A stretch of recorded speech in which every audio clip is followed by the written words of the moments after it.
All right, good evening, everyone. Thank you so much for being here.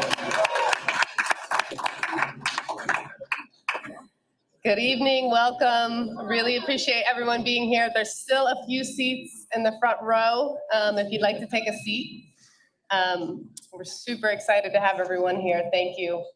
I would like to welcome you to the launch of Cornell ILR's new Climate Jobs Institute.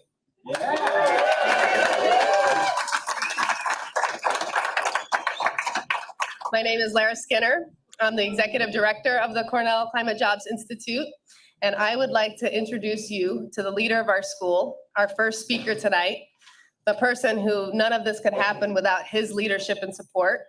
He's the Kenneth Kahn and Marty Scheinman Professor of Conflict Resolution, and he is the Dean of Cornell's ILR School. I'm going to turn it over to Alex Colvin.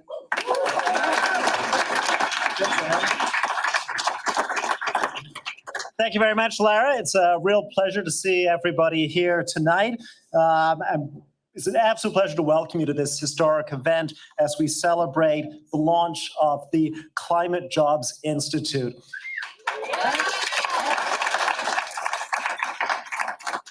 It's wonderful to see the turnout. This, I think, is a testament to the issue, the importance of this issue, and how much you all care about it.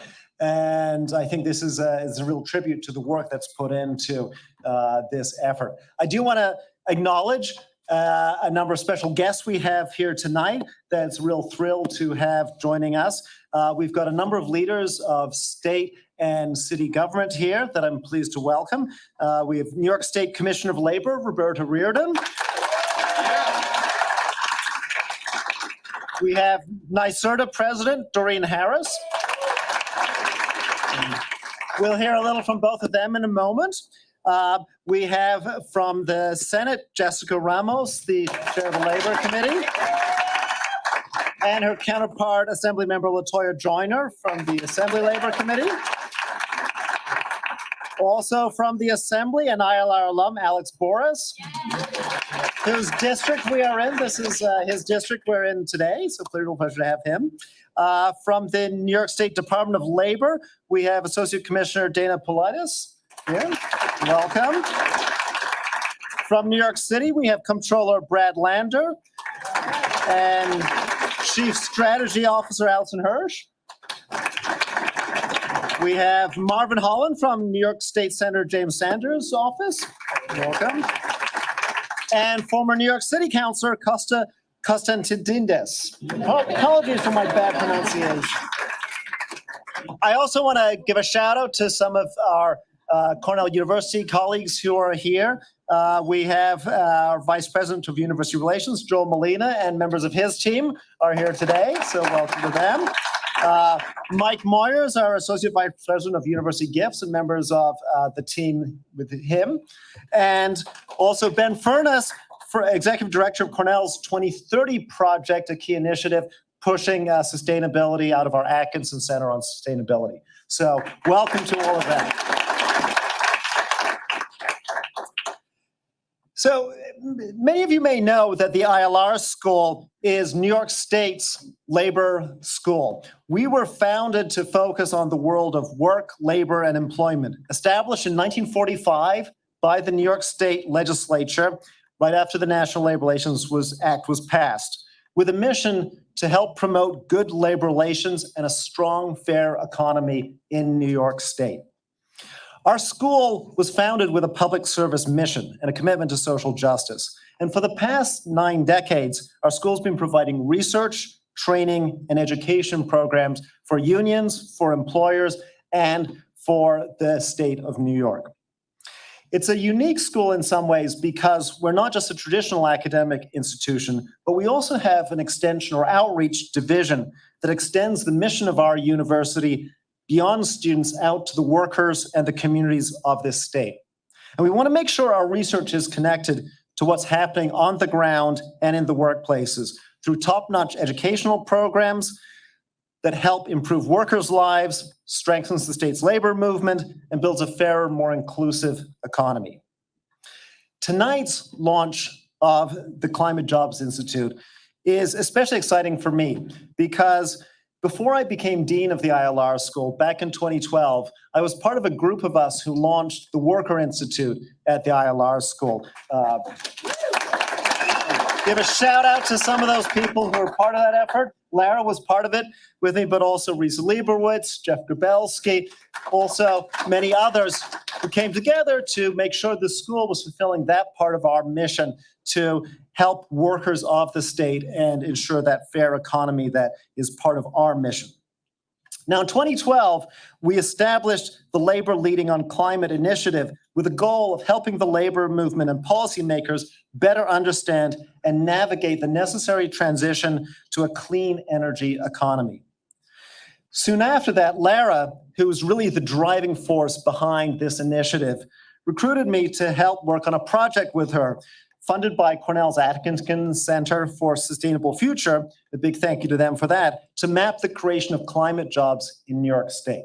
Right from the start, the mission of this initiative was to think about how we can create a transition to a green economy for New York State that also works for the workers of New York State, that creates good jobs in this new economy that's central to achieving the climate goals that are so important for our state and for the broader world. Lara had a vision to approach this work in a way that we ensure that we're tackling climate change and inequality at the same time. She made sure that the union movement was connected and that those concerned about this transition were included in the effort right from the start of it. So this was a partnership right from the early days a decade ago when we launched this.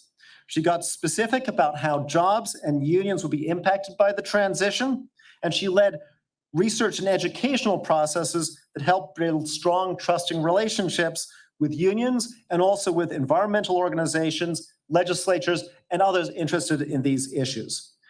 With the input of unions and others, she and Mijin Shah wrote the first climate jobs plan in the country for New York State. And that's been a very influential document in helping shape the subsequent efforts to develop a roadmap for this state in climate jobs. 10 years later, we look back and we've built one of the only labor education and research centers in the country with significant expertise at that intersection of labor, employment, and climate change issues. We've built a stellar, experienced team that's engaged in applied research, that's developing innovative worker and equity-centered climate policy. It's creating training and education programs for union leaders, members, legislators, and policymakers. It's identifying best practices for linking high-quality, clean energy careers with frontline underserved communities, putting social justice at the forefront of our efforts to address the climate crisis. And it's engaged dozens of ILR and other students every year in this work, enriching the Cornell student experience and getting students outside of the traditional classroom and out of the community, helping make change.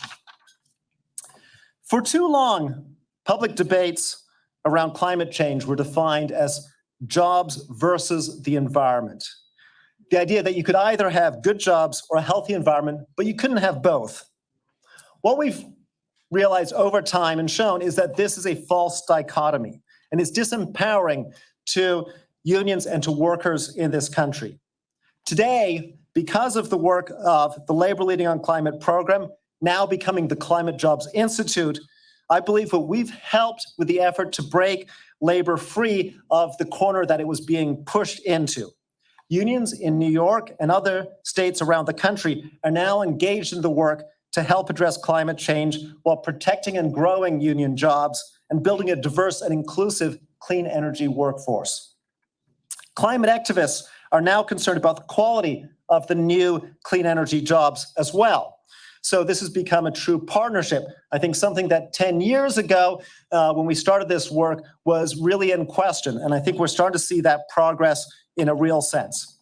Elected leaders are also now interested in public policy solutions that address both climate change, job creation, and inequality together in a single package, which is necessary for the kind of transition that we need to see. I'm proud that Cornell has played a role in helping create this shift. And I'm more proud that we're going to expand and deepen our contribution through the establishment of the Climate Jobs Institute. And I'm thrilled that Lara is going to be serving as the executive director of the new institute.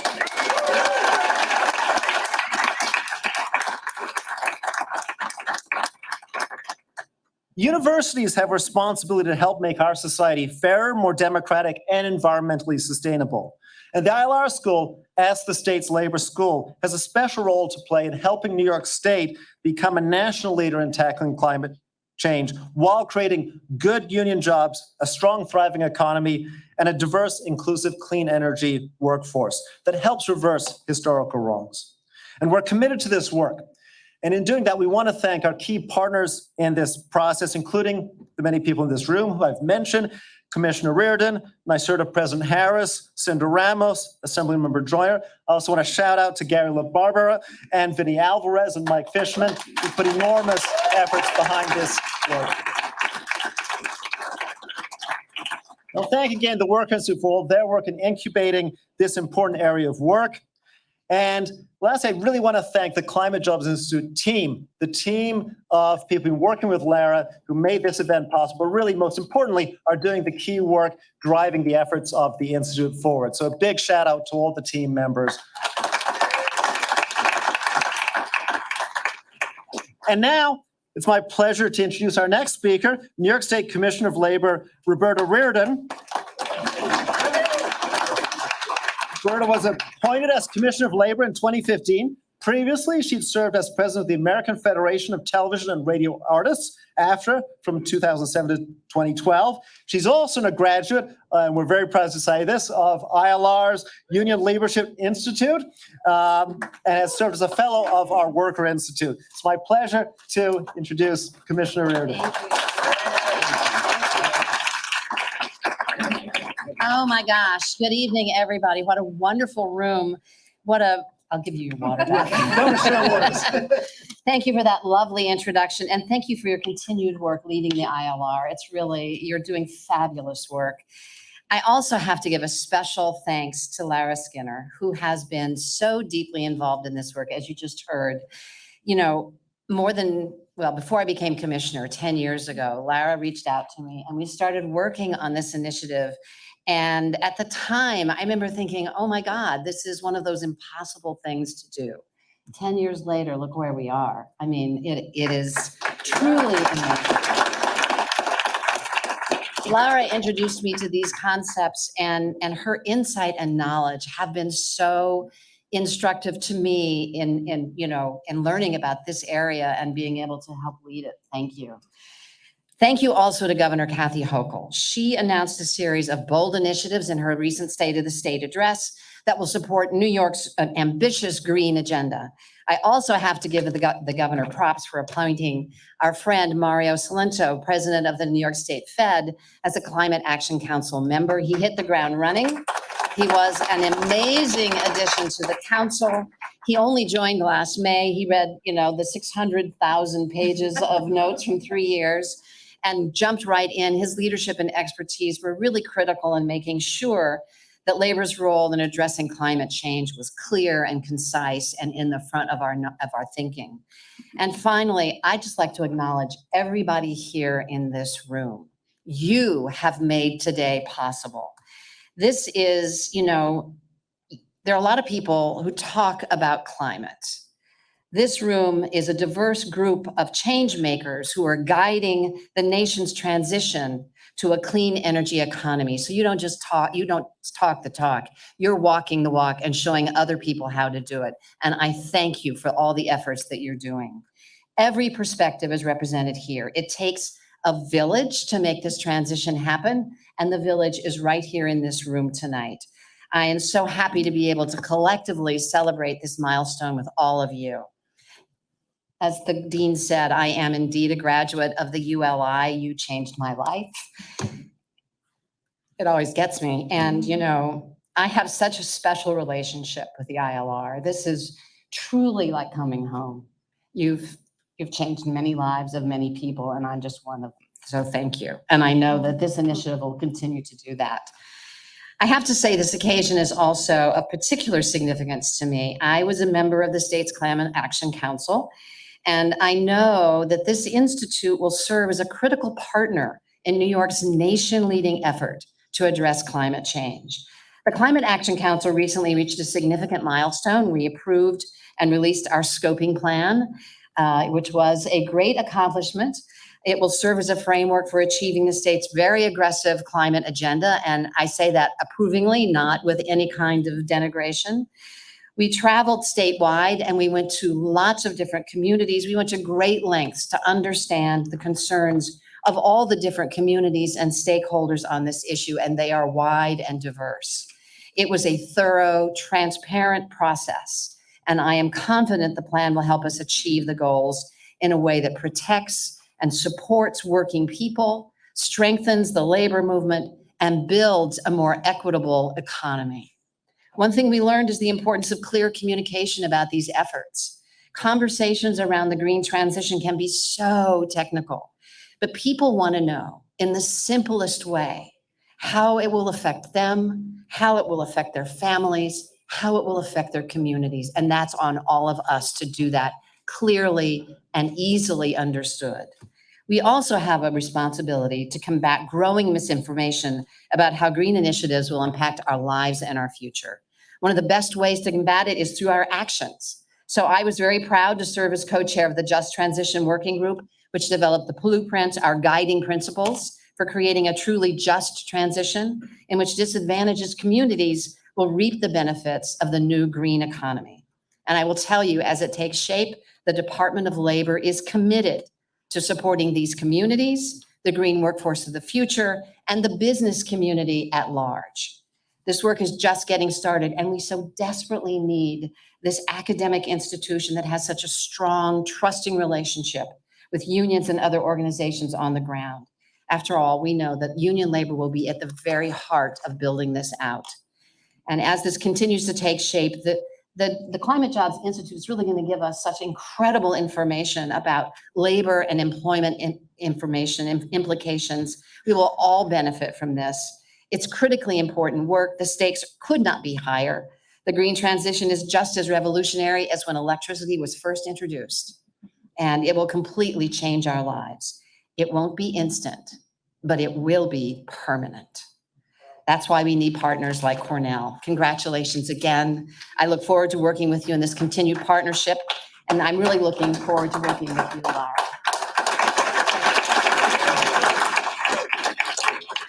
So now I have the great pleasure to introduce Doreen Harris, who is the president and CEO of the New York State Energy Research and Development Authority and Climate Action Council co-chair. She has been an amazing partner, and she has done an incredibly difficult job over the last 3 years. Inspire them.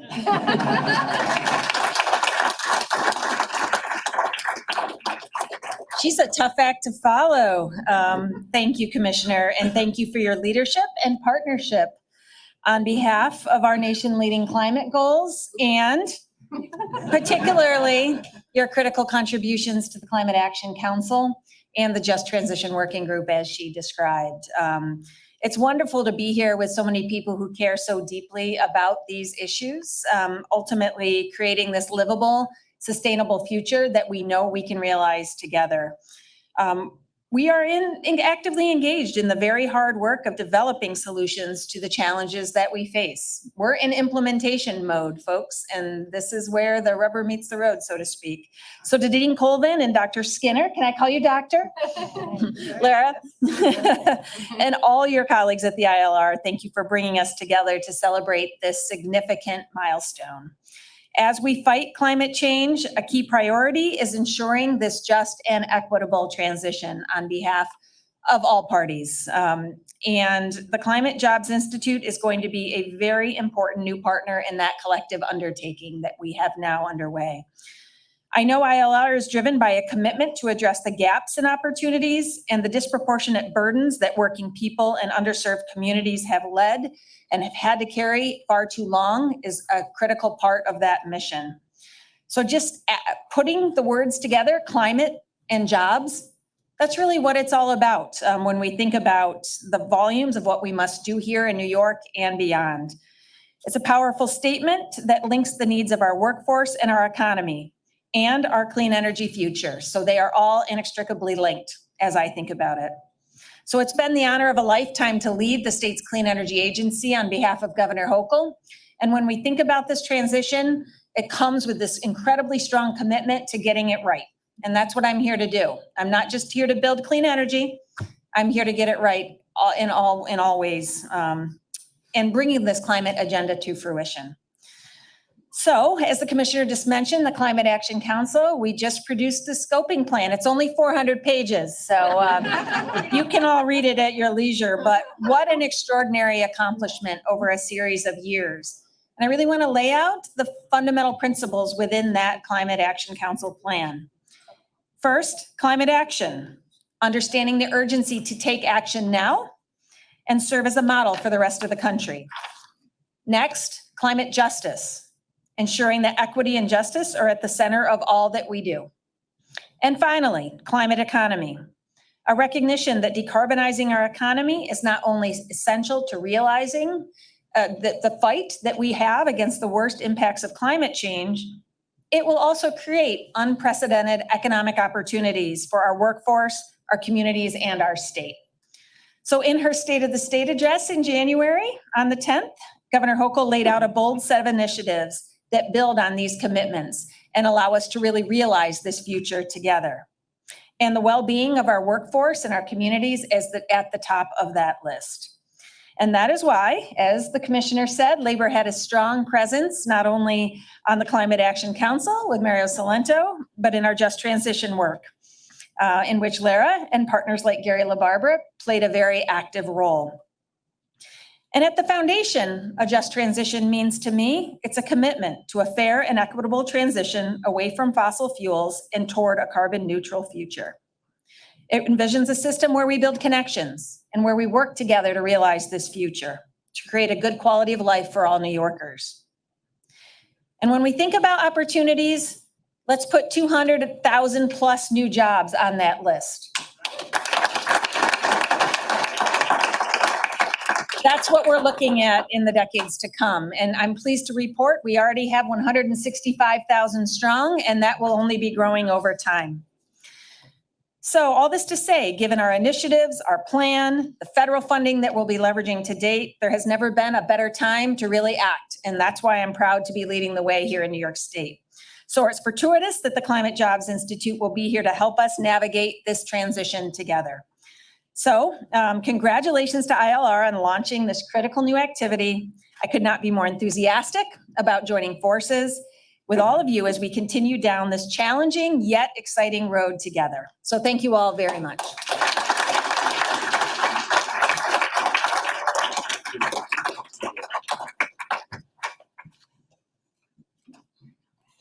Good afternoon, everyone. My name is Dr. Patricia Campos Medina. I'm the Executive Director of the Worker Institute here at ILR. So happy to have you all here for this celebration.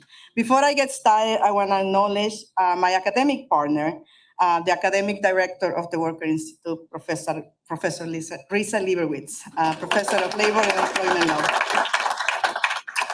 This is an exciting day. We are celebrating the launch of the new Climate Jobs Institute. For the Worker Institute, this is also something of a graduation ceremony for one of our children. So we're very happy to be here. Just over 10 years ago, the Worker Institute was established by visionary labor educators like Jeff Garbelsky. We all know him. He's on here somewhere, Jeff Garbelsky. The legendary Lois Gray, and Risa and many others who already been called and mentioned. We launched the Worker Institute, committed on ILR's record of excellence in research, and we wanted it to become the premier labor institution focused on theory and praxis, leading applied research and training grounded on workers' voices and workers' experiences. The Institute principle of practice is to serve as conveners of academics, practitioners, researchers, and policymakers into a process of generating and disseminating knowledge that improves the lives of workers, transforms the future of work, and advances collective bargaining rights for all Americans workers. We are guided by an enduring set of values to honor the dignity of work and the dignity of workers, to support leaders who are building a powerful, workers' right movement, and to amplify worker-led innovation that builds a vision of economic opportunity. 8 years ago, I joined the leadership development team as the director of the Union Leadership Institute. After 15 years of working in the labor movement, I was eager to connect with other labor leaders and together reimagine our role in leading systemic change. Through ULI, the Union Leadership Institute, and the National Labor Leadership Institute, we engage in difficult conversations that challenge current paradigms of thinking about job creation. We dealt with the issues, the intersections of race, gender power, organizational power, and the responsibility that leaders have not to just protect our current members, but to fight for the rights of the workers who don't yet have unions. We learned the importance to integrate the energy of the movement side of our work and build it into the power of institutional labor. It was during these sessions at ULI and NILI that we connected the dots of income inequality, the precarity of work, and the existing climate crisis facing working people today. And it was in those rooms that leaders came together to reimagine a labor agenda on climate jobs. Those leaders came together and then to have these difficult conversations led by Laura, and today they are here joining the ILR school to launch the Climate Jobs Institute. If you are a graduate of the Union Leadership Institute and the National Labor Leadership Institute, please raise your hand so that we can congratulate you for the hard work that you did to get us to this point. As an immigrant woman and the daughter of formerly undocumented workers, it is a privilege for me to lead the Worker Institute at this moment of great activity for workers' rights. The Worker Institute has been leading research and innovation on equity and precarious workers' rights, on equity for women in the workplace, and strategies to combat sexual harassment and gender violence prevention in the workplace. Those are all critical issues that we still have to face in the green economy. We will continue doing that work at the Worker Institute, and joining me to lead that work is our Director of Research, Anne-Marie Brady, and Zoe West, who is also one of our researchers, and Casey Wagner, who is an expert on equity and women's rights in the room. And of course, we couldn't do any of this work without our administrative team, Ana Rivera, Cherry Morales, and Miranda Samuel. So I know they're here somewhere. This is a moment of great movement strategy and a great moment of opportunity for the labor movement. It is also a moment of great investment from our partners in the state and in the federal government that is investing billions and millions of dollars in infrastructure and green energy job creation. Our challenge today is to change the definition of a good job into a job that includes a voice at work and with social mobility and rights for women and people of color. And us as policymakers continue to debate what that will take. We are here to serve as your partners in how to innovate policy that addresses those never-ending issues of race and inequality and gender violence in the workplace. So we're here and we will continue to do that work together. So finally, why do we regard today's launch as a graduation of one of our children? Because the Worker Institute served as the incubator of the Climate Jobs Initiative 10 years ago when it was founded. Many thought that that could not be possible. At a time when many in organized labor view the climate justice movement with ambivalence, suspicion, and even hostility, the Worker Institute leadership recognized that without engaging unions in addressing the climate crisis, the transition to a clean energy will be a very rocky one, and not one that will lead to economic prosperity. The Worker Institute had the fortune to have Lara Skinner lead that work. And her wisdom to engage visionary leaders, all of you here today, has led to this moment of celebration on which we at the Worker Institute are proud to say congratulations, Lara. Congratulations, all the leaders who came into the Yuli and the Nili and then now the Global Leadership Institute to think together, innovate together, and reimagine our power together as leaders in this worker movement. Thank you so much. We're here. We'll continue to work together and create a new vision for worker power. Thank you.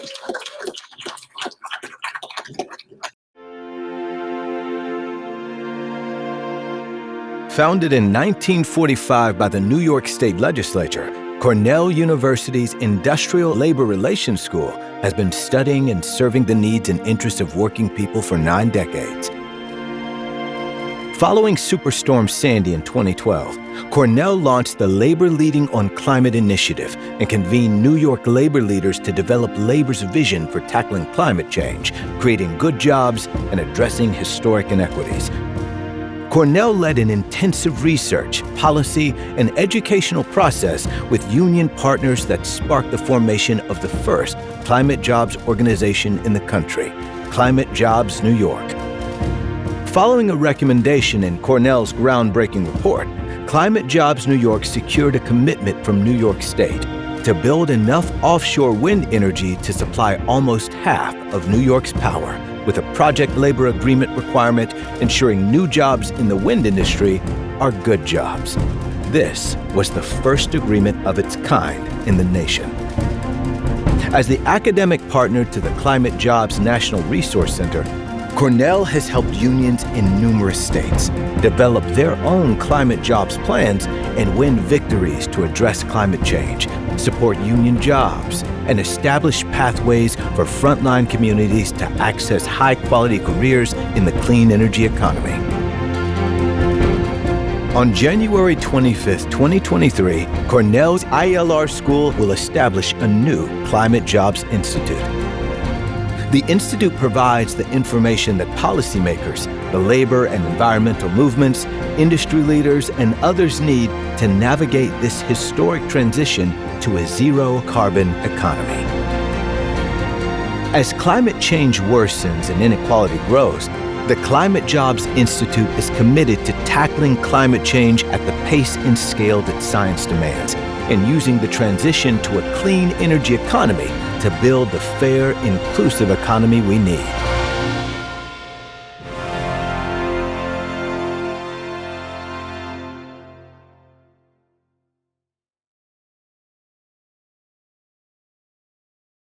I'm Mike Fishman. Good to see everybody.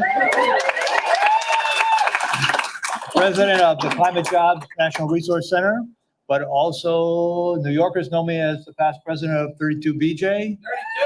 32! BJ! And some of you know me as past Secretary Treasurer of SEIU. And I saw the past president of SEIU here. Where's Andy? Are you around, Andy? He was here. Andy Stern. So my job tonight is to introduce you to Lara Skinner. And I have 4 minutes to do it, and I already used up 30 seconds.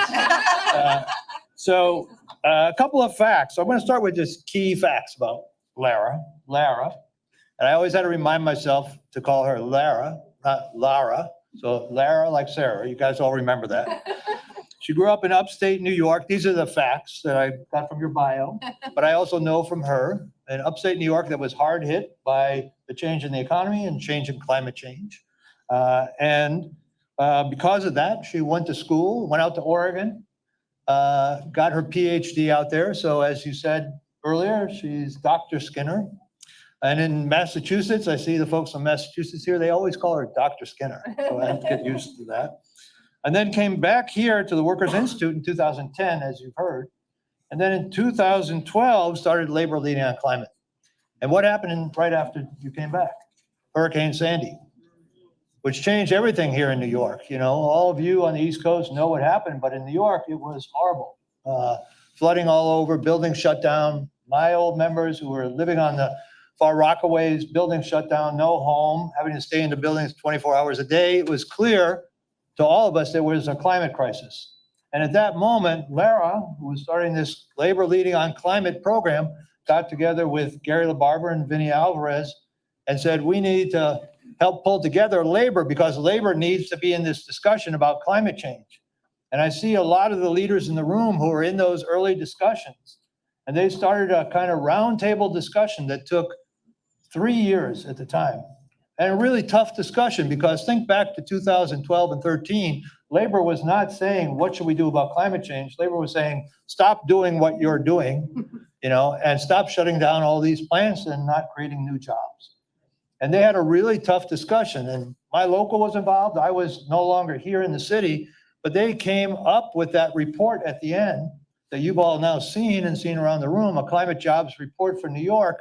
But it really said basically a couple of things. It said climate change is real, workers and people of color are hit first and worst, and that labor has to lead on climate change. And we need the tools to be able to lead. And we don't want to lead with what we have to shut down. We want to lead with what we can build. And that's the real switch that went off with labor leading on climate. And that's what Lara led, is instead of talking about we're going to shut down all the gas plants in the state, there were plenty of people doing that. This whole report came out, and the leaders in that room said, here's what we're going to build to have an economy that's going to be a carbon-free economy, which is such a different discussion. It created a discussion about creating jobs. And that's why we actually end up with climate jobs, because it's about taking on climate change, but also creating good jobs. And in the beginning, we just said good jobs, but actually we changed that to union jobs, because there really aren't any good jobs without them being union. So we started out, and you just saw, well, the first thing we tackled was this offshore wind industry. We went to Denmark and looked at it, came back and said to the governor and to the NYSERDA, we really should build this industry here, and that's what we need for New York. And it was part of the report that Lara had authored and Cornell had done, and that the governor picked up on. To our surprise, we started having a discussion about offshore wind, and today we have in New York the biggest commitment of any state in the country that's actual. California is making believe they're going to be bigger, but 9 gigawatts of offshore wind that's going to be built, that's already in process, and that there's going to bring tremendous jobs here. And it's all going to be union. And it all started with this conversation. So my time is up, it says right there. So I got a couple more things to say.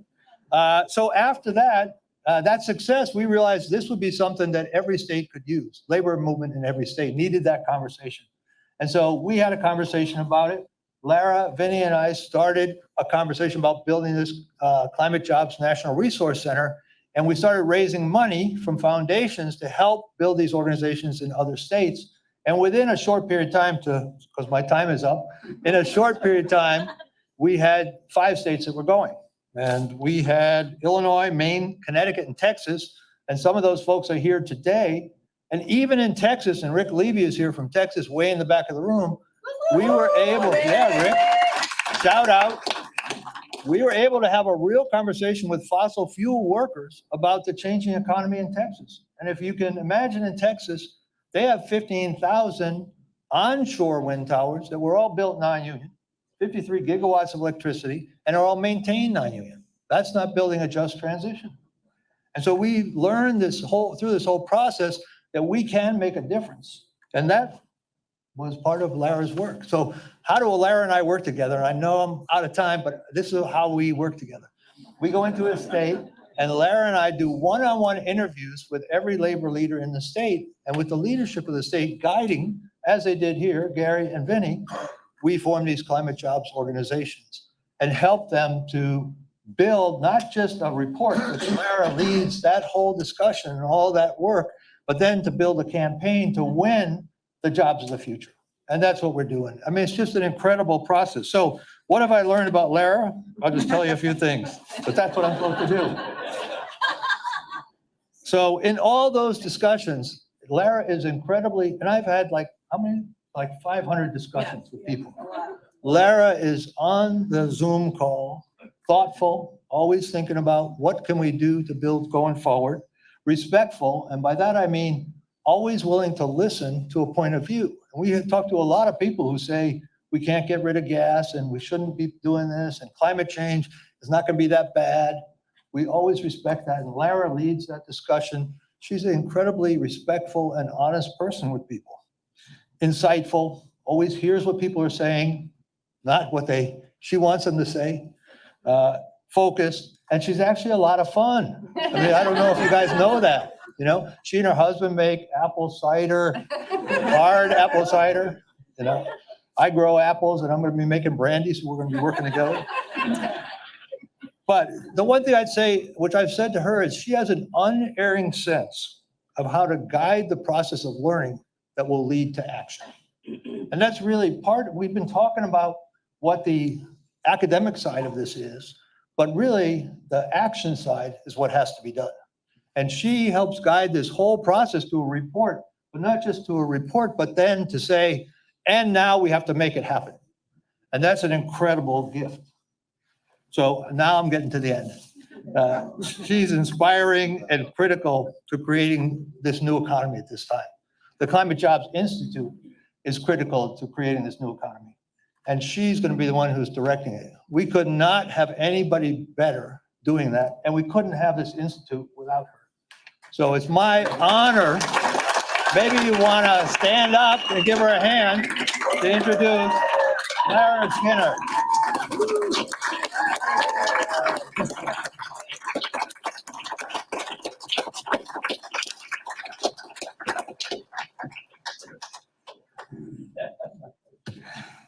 Wow, this is quite a celebration, an amazing event. Hard to follow that up. I really appreciate that, Mike. And I have to say that the partnership that we have between Cornell and the Climate Jobs National Resource Center has produced the most impactful work that I've ever done in my career. And I really appreciate it. And it's an added bonus that Mike and I truly have a lot of fun doing this work together, which you might surmise we do.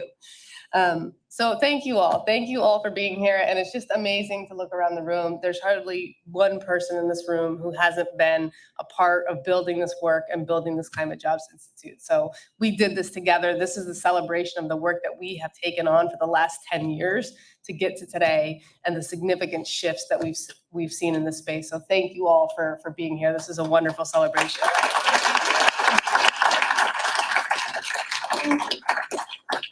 I want to say a few words about what the work means to me. Some of you may know sort of my personal connection to this work, reflect a little on why we're launching this new Climate Jobs Institute, preview what's next for the Institute, and then introduce the star panel that we have to close tonight's event. Some of you know that this work is very personal for me. I grew up in a white working class community in upstate New York. Much of the community in my family worked in the logging industry. When I moved to the West Coast as a first-generation college student, I witnessed the environmental movement's fight to stop logging of old-growth forest, and I saw loggers fight back. They argued that this was their livelihood. These were their jobs. This was the only source of jobs and wealth for the area. And when the logging was stopped, I saw the impact it had on these communities. And I felt for the loggers because logging and a few jobs with the operating engineers and the Teamsters along the way had sustained my family. It sent me to college. And despite all the broken bones and scars, my family of loggers loved the woods. On the other side, I also recognized the value of what the environmental movement was trying to do. Save one of the last remaining, most ecologically important habitats in the world. And this conflict, this division, it struck home for me. It was like, this is something I gotta work on. And we've seen this dynamic play out time and time again in this country. It's coal miners' jobs or clean air. It's pipe fitters' jobs or renewable energy. It's running a nuclear plant or public safety. And we also know that good jobs are hard to come by in this country, especially if you're a woman, a person of color, an immigrant, have a disability, or involved in the justice system. And in the US, most of the social safety net is tied to employment. If you lose your job, you can lose your health care, your retirement, and the roof over your head. That's why making this transition to a low carbon, climate friendly economy is extremely difficult for workers, for union members, for communities. And we talk about having a just transition, but the reality is that transition support programs in this country have never really worked. We've tried it a bunch of times in the last many decades, and none of them have really worked. And equally important, there is no just transition if there aren't good jobs to transition to. Too many of the new jobs in the clean energy economy, often performed by immigrants and people of color, especially in the residential sector, are not high road, high quality union careers that will sustain families and communities. The US has gone through a number of historic transitions. I would argue that none of them has been as far-reaching and disruptive as the transition to deal with climate change. This is a massive transition. So it was my personal experience that led me to do this work, and my connection to knowing the importance of a good job, my commitment to working people in the labor movement, and my appreciation of a healthy environment that called me to do this work. And what became very clear is that addressing climate change could create enormous opportunities for working people, but only if labor was at the table and leading on developing the solutions. So 10 years into this work, we have built a top-notch team, the Labor Leading on Climate team, now the Climate Jobs Institute team, and a groundbreaking program dedicated to finding solutions to the climate crisis that are rooted in science, good union jobs, confronting all forms of inequality, and building a strong, fair economy. Our program has helped the labor movement, legislators, the environmental movement, and industry leaders navigate this historic transition. So I want to say a few things about why I think we've been successful. First, we do really good, relevant work that helps us develop strong, trusting relationships with unions and other partners. All of our work, our research, our training and education work, our policy proposals is rooted in those relationships. People's experience on the ground shape our work, and then our work helps shape, hopefully improve, what's happening on the ground. And that's why our partnership with the Climate Jobs National Resource Center is so powerful. Coalitions take our climate jobs programs and policy recommendations and run campaigns around them. Second, we recognize that this transition is tough for unions, and we create a space for labor to work through the unique challenges and opportunities that this transition presents. We provide support to unions to clarify their own interests and vision related to climate change and come out ready to advance a bold agenda to address climate change and inequality like Climate Jobs New York did around offshore wind. Third, our work is guided by a deep commitment to 3 goals: ambitious climate action, we know we have to do that, good jobs, and building a fair, inclusive economy that rights historic wrongs. These goals run side by side throughout all of our work. Fourth, we develop concrete, forward-looking proposals, as Mike said. While many others are focused on what needs to be shut down, we're focused on what needs to be built to get to a zero carbon economy. How much is it going to cost? How many and what type of jobs will be created? How do we make these jobs good union jobs? How do we expand equitable access to these jobs?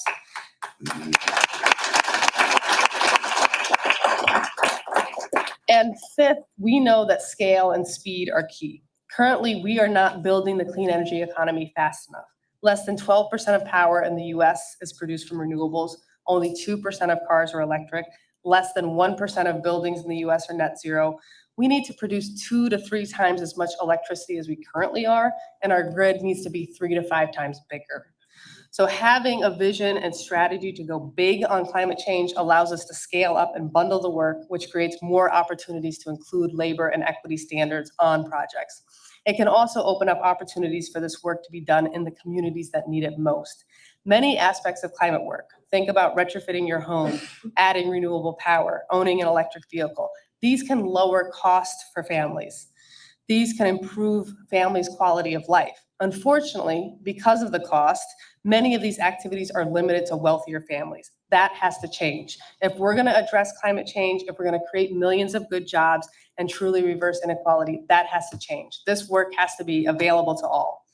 As you've heard in many of the comments tonight, and you'll hear more in the panel discussion, we've made a lot of progress towards building a big, equitable, unionized clean energy economy, in large part because of the climate jobs coalitions that have cropped up around the country and that are advancing this agenda. But we still have a long way to go. This work must continue and accelerate for the next 3 decades. That's how long it's going to take to build the climate-friendly economy we need, and that's how long we have, according to climate science. So let me say a few things about why we're establishing this Climate Jobs Institute and the plans that we have to deepen and expand our work. So our mission statement is to guide New York's and the nation's transition to a strong, equitable, and resilient clean energy economy that tackles the climate crisis, creates high-quality union careers, confronts race and gender inequality, and builds a diverse and inclusive workforce. That's what we're committed to doing. And let me give you a few examples of what we're currently doing and what we're going to do more of in the coming years. We're currently conducting a study of working conditions in the New York State and Texas solar industries. Our study is the first one to survey solar workers themselves. instead of taking solar developers or employers at their word. This will allow us to better understand how many people are working in this industry, where do they live, what are the pay scales, what's the employment structure, demographics, and more.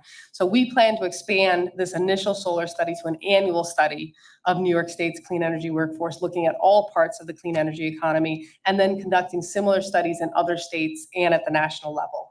We're also doing detailed jobs mapping that identifies how various climate policies and programs will lead to job losses and gains, and the impact on particular unions and economic sectors. This will allow policymakers, unions, and communities to plan for the future.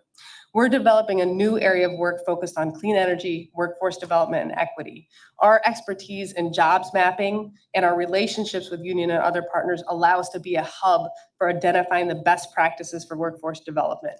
We'll be releasing a report later this year that highlights 3 case studies of direct entry pre-apprenticeship programs in New York, San Francisco, and Chicago, and how best to scale these programs to build the diverse, inclusive, unionized clean energy workforce we need. We also provide training and education programs to help union leaders and members, community members, and others get engaged and active on building an equitable unionized clean energy economy. We've trained nearly 1,000 members in just the last couple of years.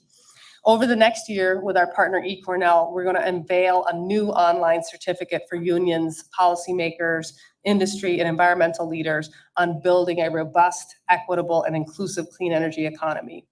And a growing thread in our work is that we tackle climate change in a way that intentionally closes the racial wealth gap. Climate investments need to build stronger, more equitable local economies that include union careers, expanded access to home ownership, health and retirement benefits, and savings. It means making sure that frontline, historically underserved communities have access to these careers. It also means that we improve working conditions for workers who currently labor in the clean energy economy. Given that the majority of the clean energy work is currently low-wage residential solar and energy efficiency work performed mainly by immigrants and workers of color, by raising standards in this industry, we will directly help to address the racial wealth gap. Now, many of you know that along with Climate Jobs in New York and the Climate Jobs National Resource Center, we have organized educational delegations to Europe to see how other countries are handling this transition. Most recently, Mike and I went to the UK to learn about their experience with offshore wind. They built a ton of offshore wind. Unfortunately, it was a cautionary tale. It was not the positive story that we hoped it would be, and we'll be writing case studies to explain how other countries have handled this transition, what it's meant for their workers and communities, and what we can learn from these experiences. Student engagement. Student engagement is a major part of our work too. In just the last few years, we have engaged more than 100 Cornell students in our research. We have amazing students at ILR.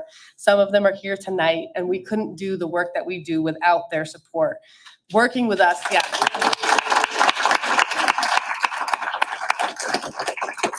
These students are engaged in our research, and then they're able to get experience in the field. And we find that many ILR students are hungry to work at the intersection of labor, climate, and equity. These are the issues of our time. This is what they want to be working on. And while the Climate Jobs Institute is based in New York City, we're expanding our team across the state.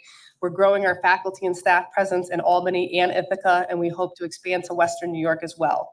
So I hope I've given you a glimpse into the power of the work that we're doing. We couldn't do this work without many of you in the room. Like I said, I mean, I'm just like, look around the room. It's amazing, the partnership that we've been able to have with so many of you. And we really look forward to building this institute with you. So thank you.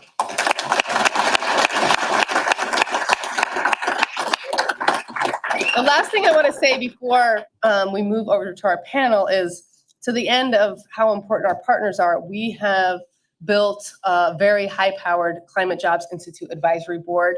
We'll have an advisory board that will help shape the direction, the impact, the activities of our Climate Jobs Institute. These will be folks that will see first looks at our work and give us feedback on it. So I want to acknowledge these folks because many of them are in the room tonight and will be so important to helping us build this new Climate Jobs Institute. So first, the chairs of the New York State Senate and Assembly Labor Committee, Senator Jessica Ramos, Assembly Member Latoya Joyner. Okay, and I'm going to go through a lot of other names, so let's hold our applause until the end here. So the other big segment of folks who are going to be on our advisory board are the New York labor leaders who showed great courage and leadership by participating in Cornell's process after Hurricane Sandy that led to the launch of Climate Jobs New York. President of the New York State and New York City Building and Construction Trades, Gary LaBarbera, President of the New York City Central Labor Council, Vinny Alvarez, President of the Climate Jobs National Resource Center, Mike Fishman, Business Manager of IBW Local 3, Chris Erickson, Director of the Educational Cultural Trust Fund of the Electrical Industry, Michael Yee, International Representative for the UA Plumbers and Pipe Fitters, John Murphy, Business Manager of International Union of Operating Engineers, Local 30, and an International VP, Billy Lynn. And Business Manager for the Mason Center's District Council and Labor's Local 79, Mike Prohaska, and International President for the Utility Workers Union of America, Jimmy Slevin. This crew was the crew that helped us build the initial Climate Jobs program in New York State and led to the launch of Climate Jobs New York. So,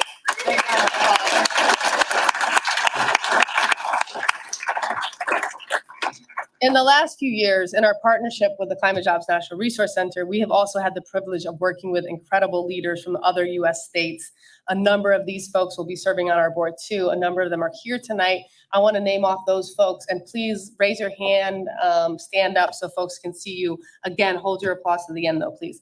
Rick Levy and Leonard Aguilar, President and Secretary Treasurer of the Texas AFL-CIO. Steve Tolman and Chrissy Lynch, President and Secretary Treasurer of the Massachusetts AFL-CIO. Pat Crowley, Secretary Treasurer of the Rhode Island AFL-CIO, and Priscilla De La Cruz, Co-Chair of Climate Jobs Rhode Island and Senior Director of Government Affairs for the Audubon Society of Rhode Island.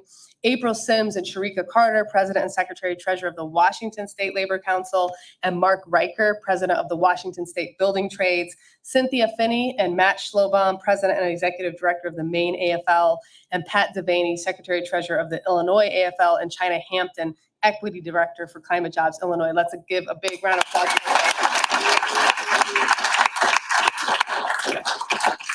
Okay, it's a big advisory board. I got a couple more categories to go here, okay? We also have a number of environmental partners who will serve on the board.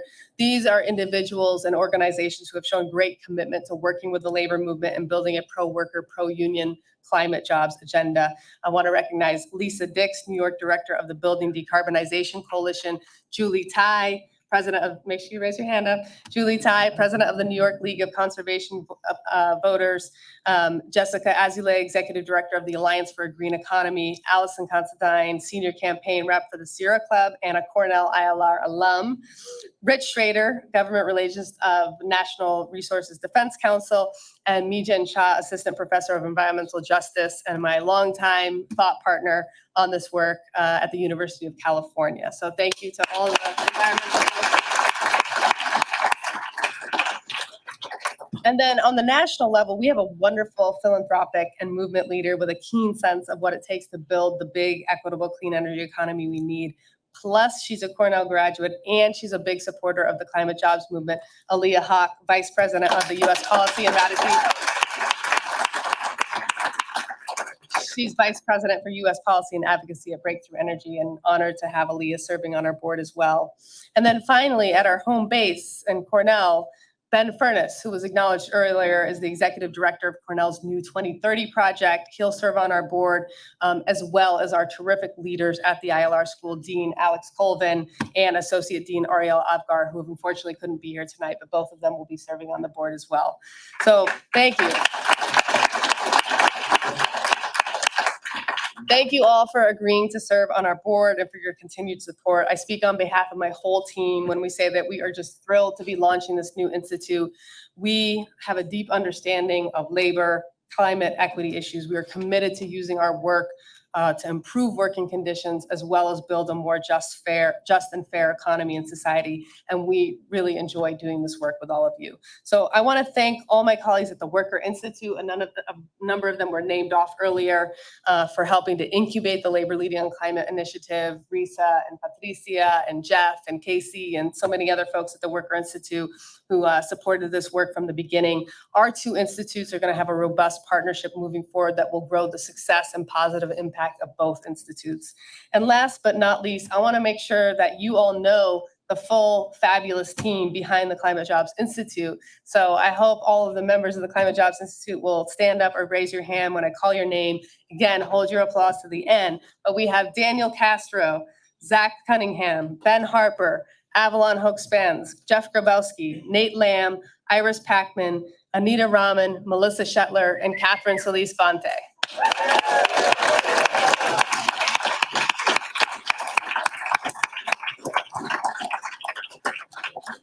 Pulling off this event, as you can imagine, was a huge undertaking. It was a full team effort, but we have to give a special round of applause to Catherine Solis-Bonte.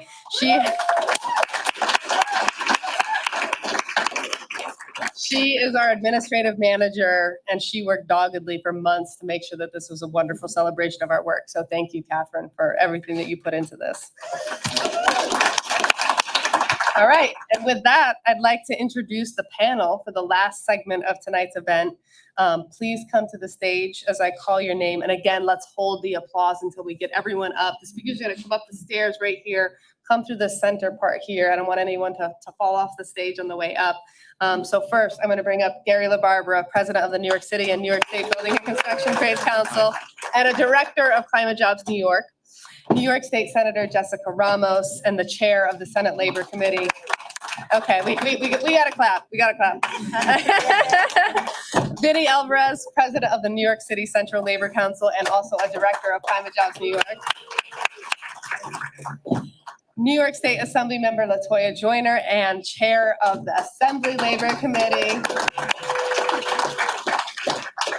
And Aaliyah Hawk, Vice President of U.S. Policy and Advocacy for Breakthrough Energy.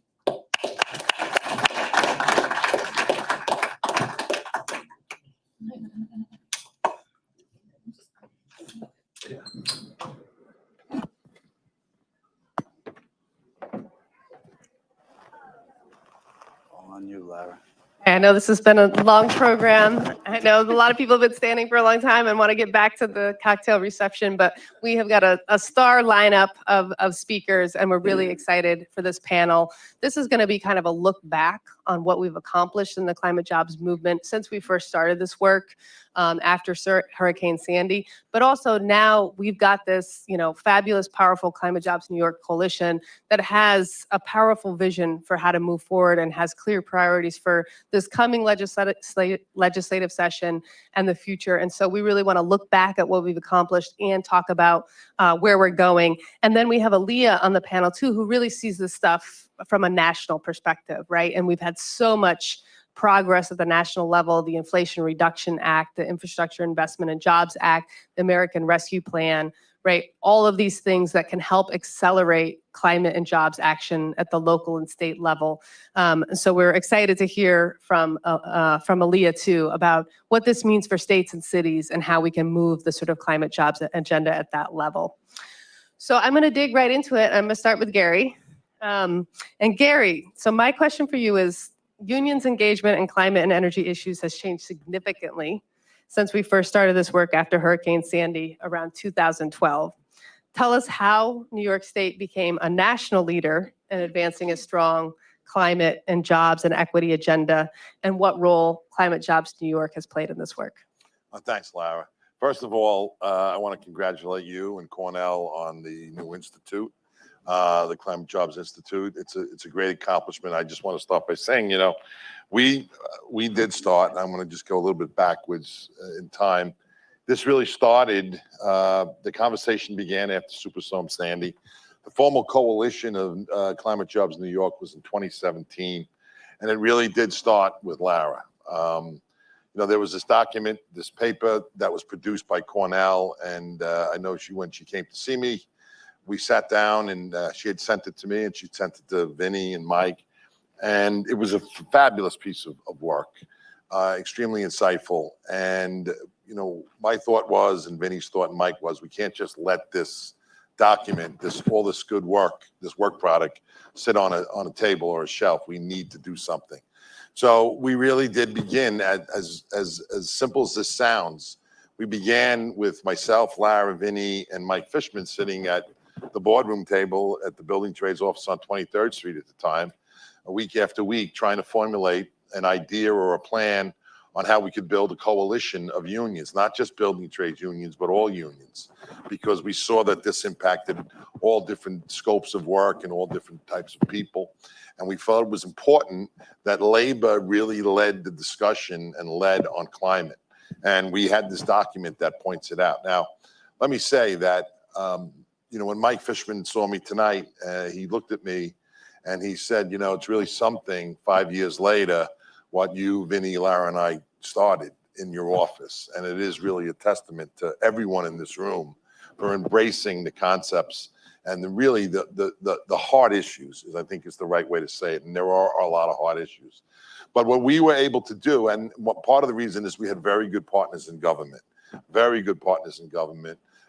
and Doreen Harris at NYSERDA and obviously the Commissioner of Labor, they have been some of the biggest advocates, not only on the climate, but on creating good careers. We don't refer to them as jobs. We refer to these as careers.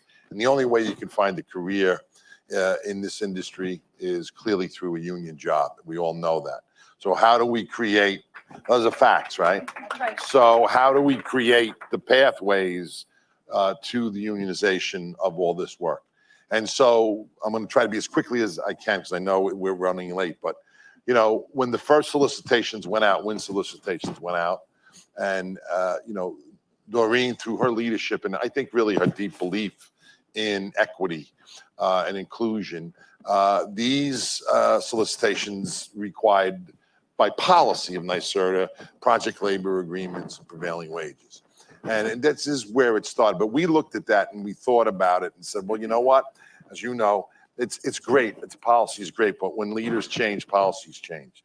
So we need to actually codify these things into law. And that's what we were able to do. And I think that was where we led in terms of New York State, was we were among the first to codify into statute that there would be labor standards attached to renewable large-scale projects. We need to do more work. There's things that are going to evolve. Doreen and I were talking about this earlier. There's still a lot more work to be done. But that's essentially how it all began. And again, it was the importance was to be able to create law that would ensure that on these projects, we would have guarantees. And those guarantees, as I said, when we actually negotiated the language, we have prevailing wage, we have project labor agreements, we have, and that's for offshore wind, solar, we have an onshore wind, we have labor peace agreements that are required, we have Buy American that are required, and we also created an incentive, which I really hope takes off, because it will result in more manufacturing jobs, an actual incentive to buy from New York manufactured facilities components of the towers. So I think this is a great model, but we're going to need to expand it, and we're going to expand it with the support of people like Jessica Ramos and LaToya Joyner and Doreen Harris and the Commissioner of Labor. And we're having good conversations preliminary with the governor. So we have a lot of work to do, but that's how it began. And we're pleased that we're able to kind of create a roadmap for other states. Yeah, thank you, Gary. And, the work that Climate Jobs New York led 5 years ago, and, coming out of the report that we had developed, realizing the opportunity around offshore wind, Climate Jobs New York said, let's set a really big, bold goal for how much offshore wind we're gonna build, and let's require a project labor agreement. And that was and when that was legislated and required, that was the first labor standard requirement in the country on offshore wind, and I think on renewable energy, really. So it was quite groundbreaking across the country.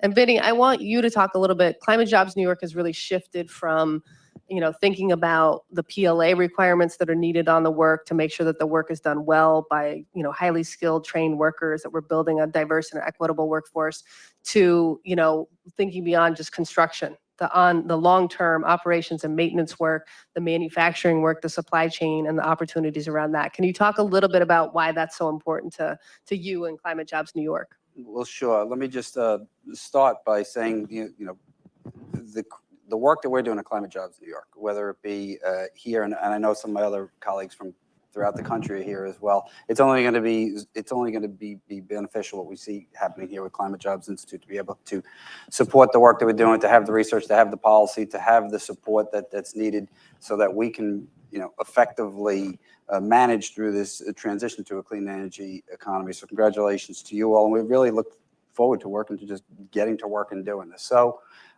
Gary and the building trades have done really, I think, set a gold standard and done a great job with making sure that we go out there and we secure the project labor agreements that are going to be needed on the construction work. But it is so important for us to look even just beyond to the permanent jobs that are going to be present in this industry. Operations and maintenance. We have folks here from other industries as well, supply chain. Some of my colleagues are here from the Marine Division, and they'll be involved in this work as well. So we have this labor peace agreement requirement, as Gary mentioned, in statute, and now it's making it real and going out and meeting and talking with developers. We've had great conversations with some of these developers. We continue to have those conversations literally as we are in this meeting, and there's correspondence going back and forth as we talk, because it's a busy week, of course, with NYSERDA.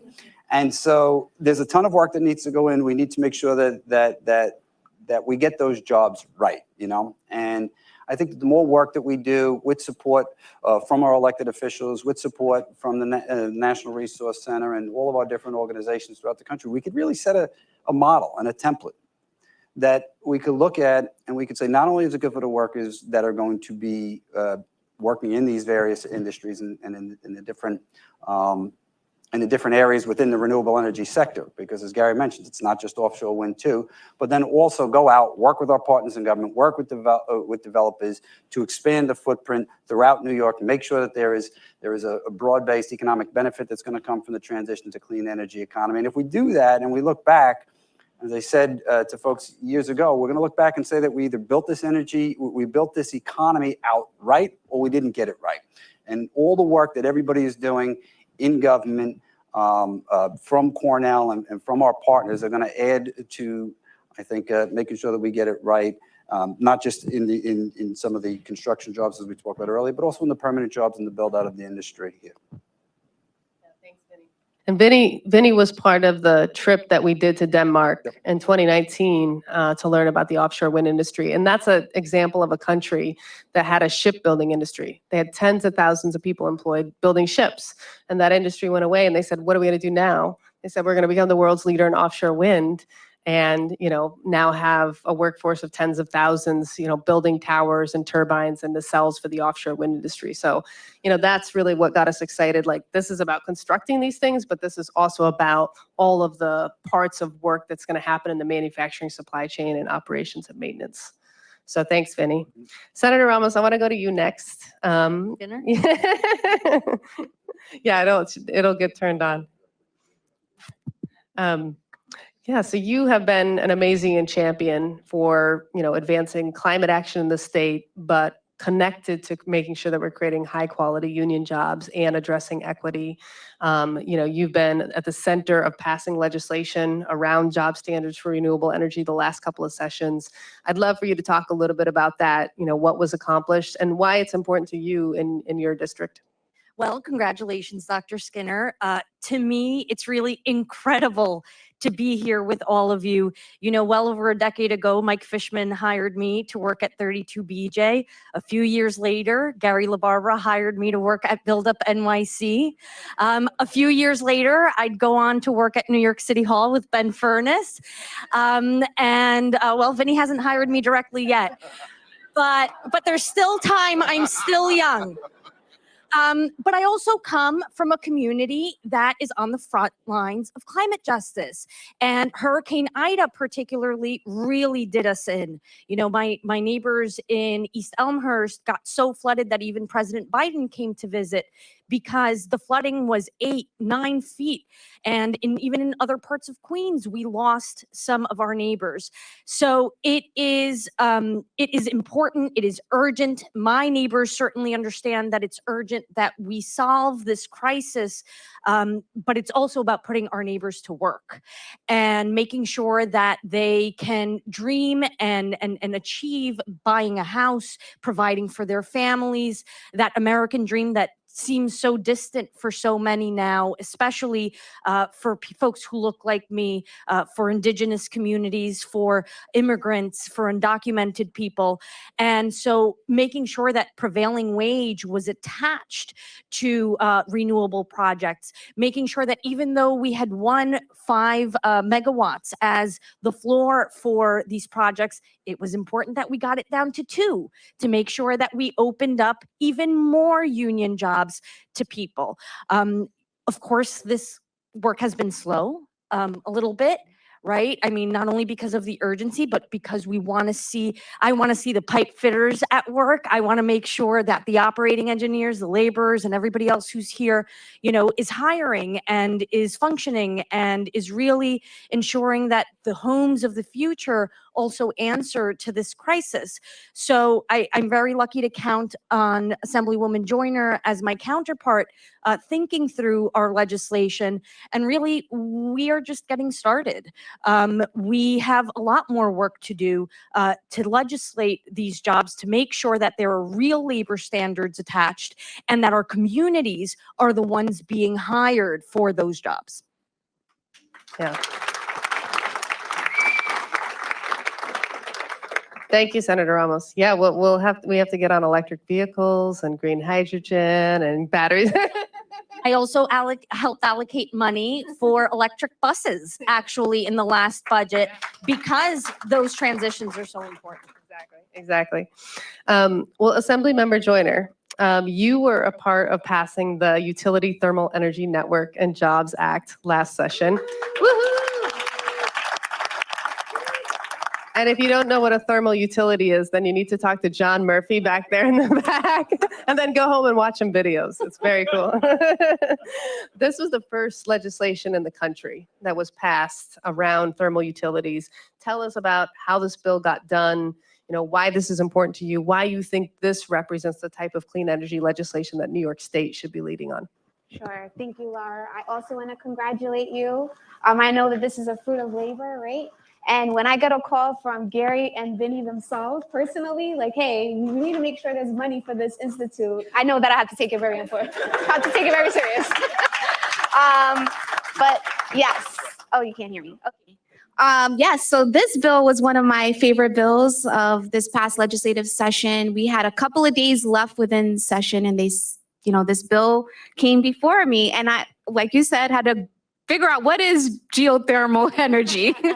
And of course, you have to, get connected with the experts in the field. So shout out to John Murphy and Lisa Dix, wonderful partners on this bill. We had a couple of days to get it done. And to me, it signified a perfect marriage, right? Of all of the interested parties at the table, bringing their, concerns, and then working together towards a common goal, prevailing wage, labor standards. We had environmental justice groups, We Act, a bunch of groups that were very involved with this piece of legislation, and we were able to get it done, signed by the governor. And it was a very, great piece of legislation that we're looking forward to building upon this next upcoming legislative session. So yes, happy to continue that fight. It was great. Thank you. So Aaliyah, I want to go to you next. Aaliyah is kind of our person who can help us understand what's happening at the national level and how that can kind of advance the climate jobs agenda at the local level. Like I said in the beginning, the Inflation Reduction Act, the Infrastructure Investment and Jobs Act, the American Rescue Plan. I mean, this is like, these are historic climate bills, despite what they're called. They're historic climate bills. They're industrial policy. We haven't seen anything like this before. We're really excited about the potential for how this can help accelerate climate and clean energy projects, and like what they say about how to support union jobs, locating this stuff in environmental justice communities. It's the type of approach that we've been talking about for years. So tell us a little bit about your thoughts on the opportunities that these bills present. Yeah. Well, I'll say I've been working thinking more about the federal level for the last 20 years. And I've been working under the assumption that Congress is broken, but then they suddenly did these huge historic bills in the last 2 years. So that's been a real change. I also want, just to go back, I want to say, Laura, you mentioned that I'm a Cornell alum. I'm so proud that my alma mater is doing this Climate Jobs Institute. It is really cool to think back to my time as an undergrad, and I would take the course catalog, which was paper at the time, and go through and just try to find anything that said environment or climate or anything in it. And it's great to see this expanding in a way that I couldn't have imagined when I was there. But on the federal level, it is, as I mentioned, I've been doing this. Literally, I graduated from Cornell 20 years ago, and I started my career in the environmental movement and climate then. And I can't imagine a moment in history like the one we're in right now. Congress passed these laws that Lara mentioned. Roughly on the order of $500 billion is now allocated for clean energy development. And I have a little bit of a monkey brain, so it's hard to get my head wrapped around what that means to have $1 billion, much less $500 billion. I mean, that is an astronomical amount of funding that you could not have dreamed about in the last 2 decades that I've been thinking about climate. So that's just really hard to imagine what that transformation needs to look like. And we need that to happen in the next 10 years because the money is not available 10 years from now. So in New York State, but just nationwide, that's tax credits, it's grant programs, it's loans. It includes solar and wind, but it also includes new technologies like clean hydrogen, sustainable aviation fuel, advanced manufacturing, energy storage. So all across the board, when we think about what it takes to solve climate change, we have an entire economy that is mostly running on fossil fuels, and in our lifetimes needs to switch into clean energy. That touches every part of our lives. Every single sector of the economy needs to change. That's happening that will happen before our own eyes, not just our children's eyes. We will see that change. And what's wild is that if you ask most people, what is the Inflation Reduction Act? No one's heard of it. So we have a lot of work to do between now and then to make this happen. The other thing that's amazing about this is not only is this historic moment where, my kids are young. I think at some point I'll hopefully be helping them write history essays about comparing this moment in time to the New Deal or thinking about the Industrial Revolution of the 1800s and the early 1900s and comparing that to this time. That's the kind of moment that we're in right now. But also that money includes labor protections, requirements, and added incentives to make sure that there are good jobs, union jobs, apprenticeship programs, domestic content requirements, prevailing wage. All these pieces are embedded. But if the labor movement and folks that are thinking about workers are not in there at the beginning, that doesn't have to happen. So we have a lot of work to do. The Climate Jobs Institute will be a big part of that. The Climate Jobs National Resource Center will be a big part of that. And I'm really excited to see what happens over the next decade. Thanks, Aaliyah. And just so you all know how committed to this work we are, you might think, oh, we're having this big celebration and event tonight. We're going to take tomorrow off. Actually, we're going to be back here in this room at 9 a.m. tomorrow for an Inflation Reduction Act implementation strategy session. Can I go? So I have one question for all of the panelists, and I'm going to work from Aaliyah all the way back down the line to Gary. And we'll finish up our panel here. But the question is, what are your priorities to advance a union and equity-centered climate agenda? And what are you excited about as we build and grow this work together in the next year? Yeah. Well, when you think about that $500 billion, that's this opportunity in front of us. It is not written. It is not our fate. It is something that we could get if we play our cards right. And actually, the tax credits are uncapped, which means there's an estimate. But if the economy is working right, we could go way above $500 billion in spending, which is really mind-boggling to think about. But it also means that we could go way smaller than $500 billion if we aren't playing our cards right. So there's a huge opportunity here in terms of the transformation, the economic transformation that's in front of us. The question of whether or not labor and good jobs are at the center of that is an open one, and it requires a lot of engagement from folks in this room and nationwide. I am super excited to think about how we actually implement these programs so that we're actually building in the middle class. We're actually seeing good jobs. We're seeing economic equality go in the in the right direction instead of in the wrong direction. I would just say building upon our legislative success from last session, getting more money, of course, for Cornell is always a #1 priority. And of course, I have my bags packed for Denmark. Just tell me when, Laura, I'm ready. I'm ready to go. Basically, we need to learn from other world leaders that are leading on this issue. So I'm looking forward to that and bringing my colleagues so that we can all work with all of our colleagues in government to make sure that we are continuing to be a leader in this realm. So that's what I'm looking forward.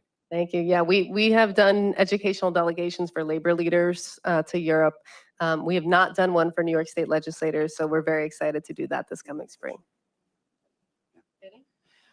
Well, I think in addition to, as I said, there's a real practical reality of just all this work coming online now. So that's going to keep us busy for sure. It's keeping us busy this evening, and it's going to keep us busy this week and thereafter. But one of the things somebody mentioned earlier, just transition. And I think that this is an area that we really have to focus on. We have to get this transition right. The governor's shown support, and we've been supportive, and we've recommended several years ago that we create and establish an Office of Just Transition. I know we have great champions up in government sitting to my left and to my right over here, and they will be supportive of that as well, because it's really important to make sure that we do this the right way, as I stated. And that's going to be tricky. I mean, the scale and the scope and the speed at which we have to do this is something that's going to be difficult to get right, but it's possible as long as we all kind of come together and we recognize that, look, there's going to be workers that are going to be impacted, there's going to be communities that are going to be impacted, there's going to be businesses that are going to be impacted, and how do we manage that? And an Office of Just Transition, I think at the state level, will help us with the resources that we're going to need to really have and manage an effective just transition, because at the end of the day, a just transition for a worker isn't, we'll get you a job 3 years from now, 2 states away. That doesn't work. That doesn't work, and that doesn't work for communities. So we need to make sure that we're doing everything we can to establish that, and throughout the whole entire process, make sure that we have an adequate supply of energy, to make sure, another transition, to make sure that we meet the demand for energy that is required for our city and throughout our state as well. Everything that LaToya said, we have to keep fighting for money in the budget and all that jazz. But I do want to add 2 points. One is managing the conversations between labor and community. I have many community members who are rightfully concerned about the condition our planet is in, who understand the urgency, who help us advocate for those dollars and the legislation that we pursue, but who don't understand exactly what that transition looks like in practice. For many, these jobs seem like a very foreign notion, not for them, not for me. And so I think using this Climate Jobs Institute as the vehicle to have those conversations with communities like mine is really, really important. And lastly, there's one thing that unfortunately LaToya and I can't do at the state level, and that is improve our immigration laws. We are a state of immigrants, and we do want and need our immigrant neighbors to be able to join the trades and other unions. They deserve a path into the middle class.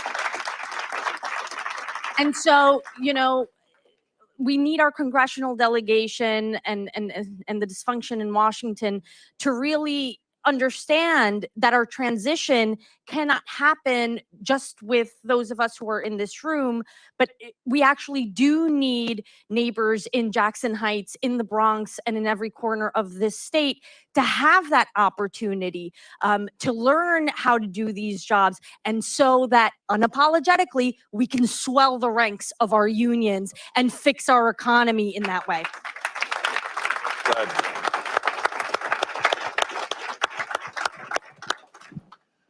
So again, I'm pleased to be the last speaker tonight. Make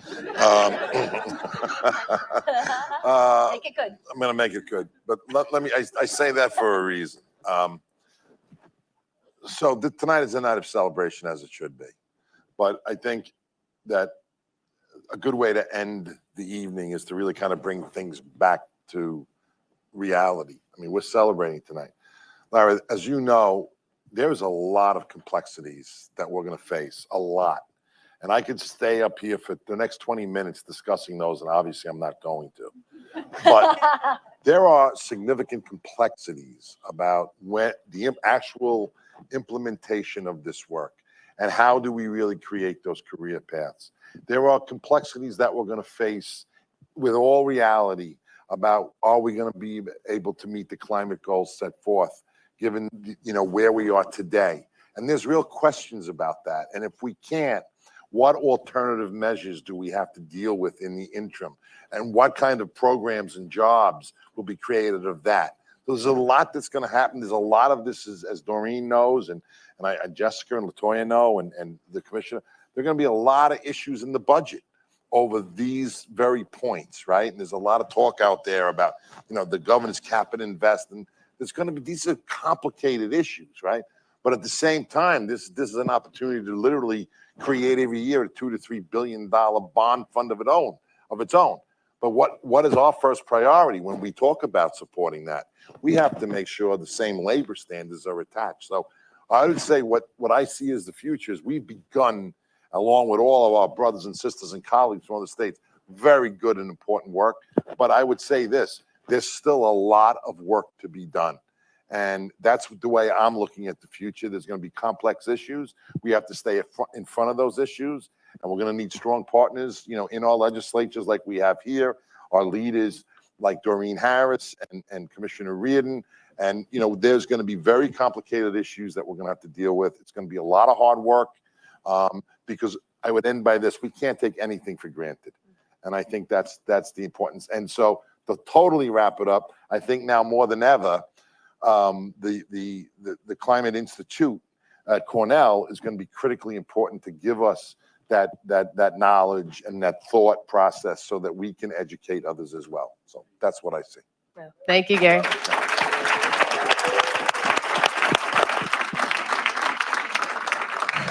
That's great. Thank you all. That was really nice to be up here with you all and have this conversation. I think lots of states are doing work on climate change, but New York actually has the opportunity to be a leader on climate issues. It's showing that leadership. And I think we have done great work, as many up here have mentioned, but there's still so much more to do. And the opportunity for us to say, we're tackling climate change, but we're doing it while we're creating good union careers, while we're confronting gender and race inequality, while we're building the diverse and inclusive workforce that we need and a fair economy. So it's just, I can't, imagine other people I'd rather be in the struggle with. It's been great to do this work with you all. Climate Jobs New York, Gary, Vinny, have just really pushed forward and have such a clear vision of where they want to go. Assemblymember Joyner and Senator Ramos, it's just been great to partner with you and see your leadership in this space. And Aaliyah, it's been really fun to see the connection between the sort of federal and the state and local levels and this exciting period with all of the federal programs. So thanks to all of you for serving on the panel.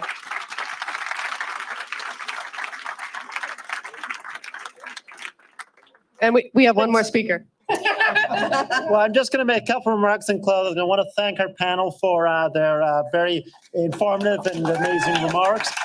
I do want to just pick up on Gary's closing comments there. These are enormous challenges we're facing. We ought not to underestimate them. Hurricane Sandy, which in many ways inspired the start of this initiative, was a warning. But the climate science tells us it is going to get worse before things get better, and it's going to require our work to make them better. We're talking about dramatic changes to our economy being necessary to create a climate-friendly economy. That's an enormous amount of work. It's a challenge, but meeting a challenge is opportunities. I think back to the founding of the school back in the 1940s, when this country was dealing with the wake of a really dire situation. You think of the era of the Triangle Shirtwaist Fire, the Gilded Age, moving into the catastrophe of the Great Depression. But out of that was the period of the growth of the labor movement, the New Deal, building a fairer, more shared prosperity for society. We face similar challenges today to build a climate-friendly economy that's fair for workers, that's good for our society. And our Climate Jobs Institute, our pledge is we're going to be working hard to be at the center of the efforts, and we're going to do it in partnership with our friends of the labor movement, with government friends, and with the communities that we're here to serve. So that's our pledge to you. I want to thank you all for being here tonight to celebrate the launch of our Climate Jobs Institute. Tomorrow, 9 a.m., as Lara says, we're going to begin the work. I want to see everybody out there working hard, and we're going to continue on the work to build a better economy. Thank you all.